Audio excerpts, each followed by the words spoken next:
咁我哋兩位早晨啊，我係廣東旅遊欣欣。今日欣欣喺關口接齊44位團友去順德食好嘢啊！而且團費只需要299蚊起。食咩靚嘢呢？我哋依家跟隨欣欣鏡頭一齊去睇一睇啦！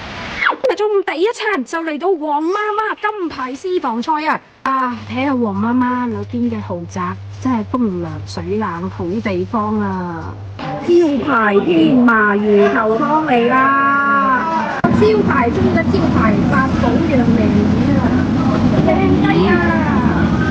我哋廣東旅遊貴賓仲有黃媽媽親自上陣啦！多謝老細大富大貴，我哋飲開咯！多謝晒！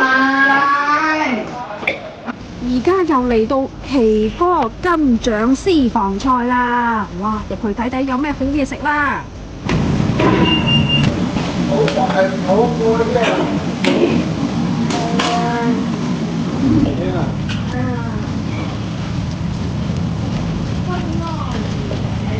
今晚食順德乜鵝啊，包公雞湯啊！